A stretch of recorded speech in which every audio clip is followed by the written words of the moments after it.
I think a lot of it means looking at different ways we can approach these initiatives, because just by saying these initiatives doesn't mean it's going to repeat what has happened in the past, but look for innovative ways to make it more effective and more helpful for students in the future.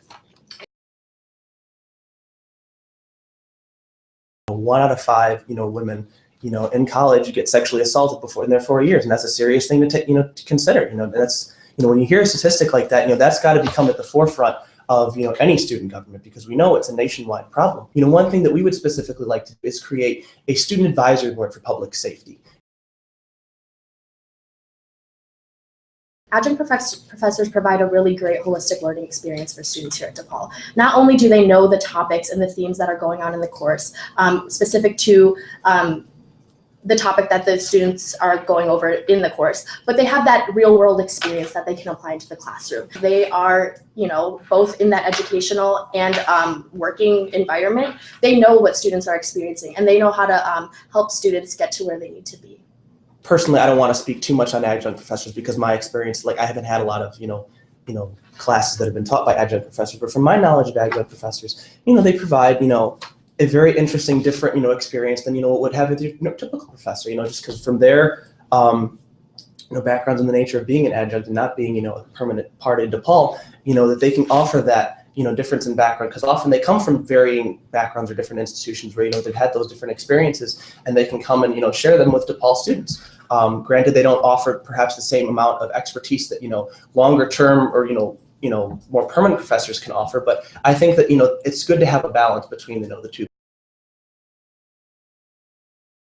Well, given I am a firm believer in the democratic process and the rule of law, and as our Constitution states that any referendum that is passed by a majority of students voting upon it, it is SGA's duty to uphold it. So I personally believe that, whichever way a referenda goes, it speaks for the student body, and that, as president, it is my duty to uphold it, whichever way it goes.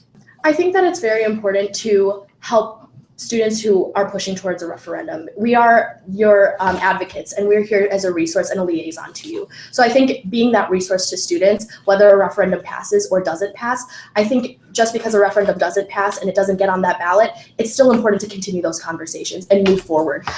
Whether it's sexual assault prevention, whether it's providing contraception, or whether it's any issues that are going on campus. I think it's very important to reach out to not only those that I'm a part of, but outside of that as well, because it's very difficult to engage with the entire student body. And by being part of student organizations, I think that that's one step in order to have a better understanding of the questions and the concerns that exist within our student body. Primarily, my current method of involvement at DePaul, other than SGA, is I'm president of DePaul Congressional Debate. And if I've made plans that if elected, that most likely I'm not going to be participating in, because I want to make sure that all of my faculties go into advocating for the student body interests if elected as president of SGA. Just SGA president all the way. Thank you. If elected, I will do as much as I can to make sure that secret ballots are abolished in every capacity necessary. I personally believe that it's vital for student representation and for students to understand how the representatives are voting and holding them accountable. I think that that's just a critical core part of the democratic process.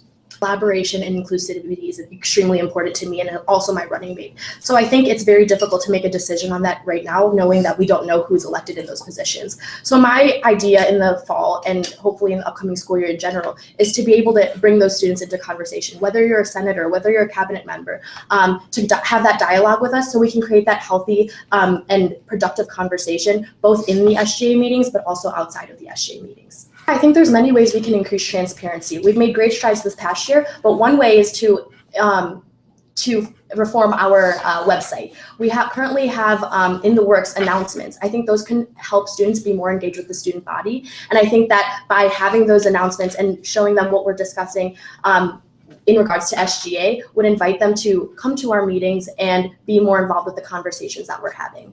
If elected, I would push as hard as I can to make sure that minutes of every single SGA meeting are published as soon as possible after the meeting. And taking a step further in transparency, I'd like to point out that if elected, my running mate and I would like to, as efficiently as possible, publish whenever there is an SGA vacancy of a seat, so that students understand and know when these vacancies and these seats are open. adversarial is definitely in no way a word I would describe the administration. If anything, they would be partners and allies. Because the administration works, I firmly believe, as hard as we do in advocating for student interest. From my past experiences working with administration, not only in SGA, but outside of SGA, they have shown great interest and they really do care about the students. So I do think of them as an ally and actually friends to the student body. I think that it's very important in this role as SGA representatives to relay the concerns, because oftentimes maybe they're not the ones talking to the students. So it's really important to sustain those relationships, even if sometimes we don't meet eye to eye. So I actually had the opportunity of going on the Vincentian Heritage Tour and taking the course on Life and Times of St. Vincent de Paul. And one thing that I really do stress with that is encouraging others to help their neighbors, but it's encouraging others around you to challenge themselves and ask them what is their role in society? What is their role here at DePaul? One thing that I would love to implement in the future is making sure that all students are aware of the Vincentian mission and the importance of the values that our university is founded on. To me, the Vincentian mission is all about the truth. It's about seeing that, certain people don't have the advantages that you have. And that, the Vincentian mission to me is going out and ensuring that every single person that you encounter, every person that, comes to DePaul, for example, has that equality of opportunities to succeed. So we pride ourselves on bringing in, first generation students or low income students and, providing them the opportunities to get a firm, world-class education.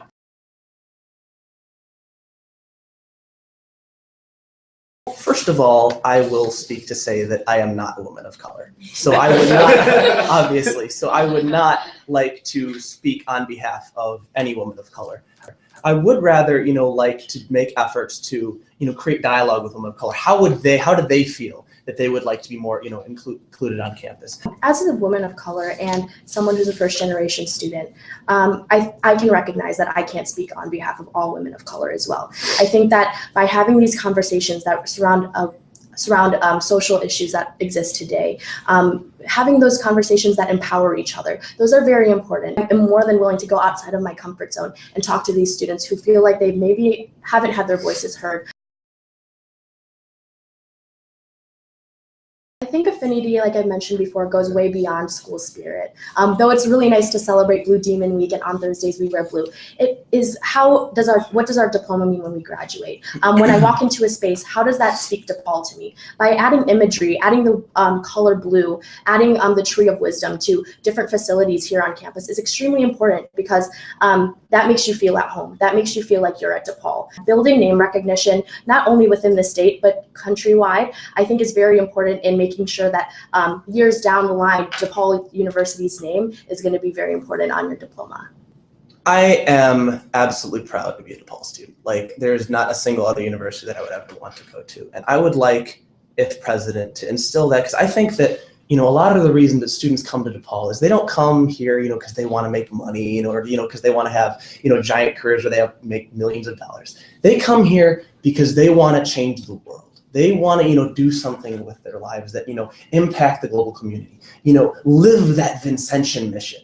And I think that, as SGA president, we could make more initiatives and bringing in students, that are of, disaffected backgrounds and don't normally get involved and, come together and be proud of that mission. Be proud of the fact that, together we're going to go out there and we're going to do the big things in life.